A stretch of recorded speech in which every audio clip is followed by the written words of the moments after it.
Remember crowds? Remember game nights with more than just you and your partner? Ever since the beginning of the pandemic, I've been keeping a list of games that I've been dying to play, but just aren't the same without that higher player count. But now that things are starting to open back up, it's finally time to talk about my top party games to play once we kick COVID to the curb. So, if you're looking for recommendations for your first game night back, might I suggest?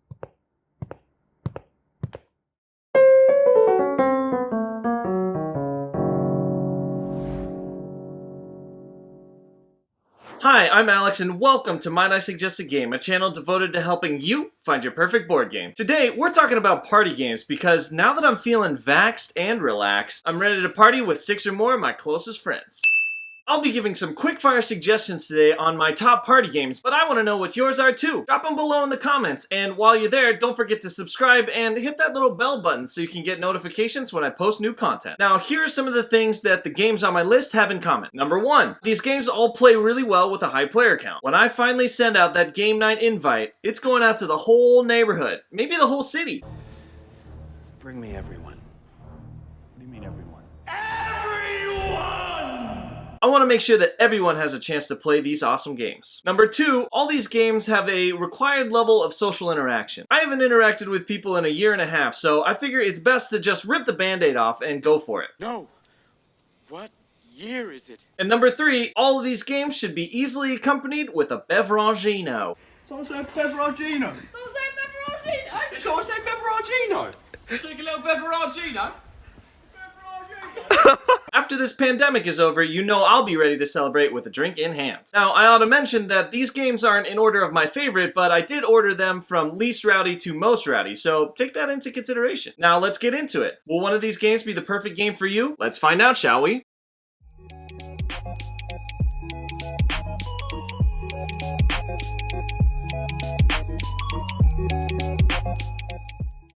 Half-Truth is a multiple-choice trivia game designed by Ken Jennings of Jeopardy fame. You can play it with up to 6 players, but it also plays really well with teams. In Half-Truth, every question has 6 answers, 3 correct and 3 incorrect. So even if you don't know anything at all about the question, you still have a 50-50 chance of getting it right. If you like the idea of playing Trivial Pursuit, but you don't want to fall asleep before the game is over, then might I suggest Half-Truth.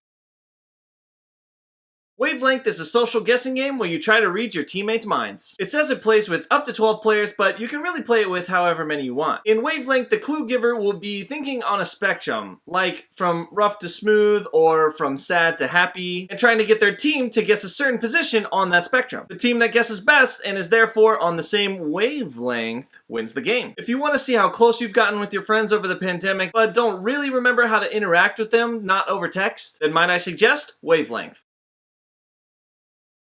Hues and Cues is a colorful guessing game where you try to get people to visualize the same color as you. It plays up to 10 players, and in my experience, the more, the merrier. In Hues and Cues, the cue giver will pick a color on the rainbow grid and give clues to get the other players to guess that color exactly. While it's easy in theory, it's fascinating to see how everyone's perception of color is slightly different. If you've been picking out a lot of paint chips during the pandemic, but you're tired of all the house projects, then might I suggest Hues and Cues. Just One is a cooperative party game where every player picks just one word to try to get the main guesser to guess the hidden clue. It plays with up to 7 players, but it's easy to swap people in and out if you have more. In Just One, you can only use one word to get the guesser to discover the hidden clue. But be careful, if anyone uses the same word, then they'll cancel out and the guesser won't be able to see those clues. So, if you feel like you've taken a vow of silence since this quarantine began, and you want to ease into conversation just one word at a time, then might I suggest Just One. Bunco is a classic dice game that feels familiar as soon as you start rolling. You can play versions of it without the max, but it's definitely meant to be played with 12 players exactly. In Bunco, all you do is ante up and roll your 3 dice. You can try to either get 21 rolls of a certain number or 3 of a kind of that number, aka a Bunco. Whoever has the best score at the end of 6 rounds wins most of the pot, with a few other minor prizes being given out as well. If you really miss bingo night or the casino, but you want to start back with those low stakes wagers first, then might I suggest Bunco.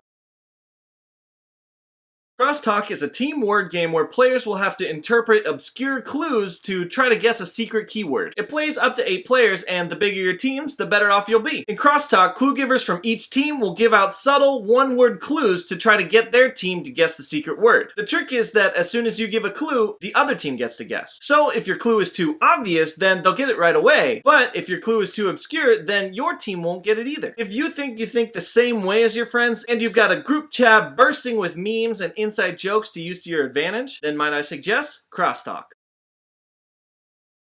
We're halfway there, which means the next ones are gonna get pretty rowdy. You ready? Pass the Pigs is a push-your-luck party game where you roll those pigs till you can't roll no mo. It says it plays up to 10 players, but you could really play it with any number. In Pass the Pigs, all you do is roll the pigs and count your points until you either decide to pass or roll something illegal, making you lose all your points from that round. The first player to 100 points wins. Now, I will say, of all the games in this list, Pass the Pigs makes the best drinking game. You just rolled a double leaning jowler? Finish your drink. Rolled just one leaning jowler? Finish your drink. Rolled anything at all? Might as well just finish your drink just to be safe. And for all you kids out there, I'm just talking about Capri Sun. So, if you're looking for a chaotic game with some ridiculous moments of crazy luck that just needs a score sheet and 2 little pink piggies to play, then might I suggest Pass the Pigs.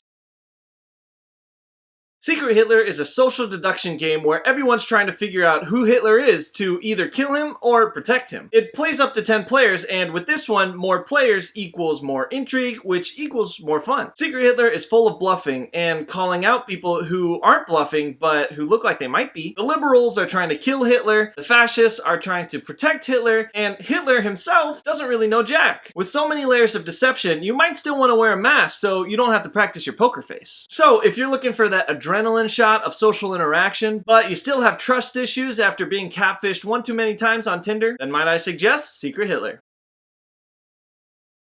Monikers is a team guessing game based on the classic party game known as Fishbowl or Celebrity. Monikers can play up to 16 players, and you can even add more as long as you scale the amount of clues to match. In Monikers, players will choose their clue cards and add them to a shared deck. Then the game will be played over 3 rounds. In round 1, you can use any word to describe the clue. In round 2, you can only use 1 word to describe the clue. And in round 3, it's just charades. If you're looking for a game full of laughter, silly sounds, and ridiculous charades that can also be personalized for your own game group, then might I suggest Monikers.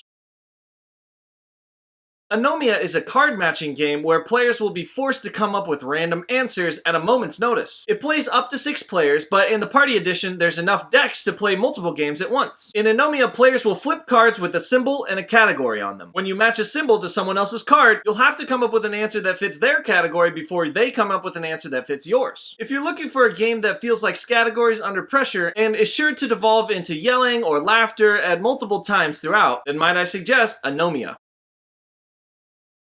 Congratulations, you made it to the last one on the list. Blitz is a grabby dexterity game where speed trumps all in a race to grab the correct item from the middle of the table. It plays up to 8 players, which makes it super competitive. My advice is to play on a round table so everyone gets a fair shot. In Blitz, you'll flip over a card with 2 objects and 2 colors. In a split second, you'll have to determine which one of the 5 colors or items is missing from that card, and then grab that same item from the center of the table. There are a few more twists that make this game even more intense, but let's just say whenever I play this one, I end up sweating from the effort, both mental and physical.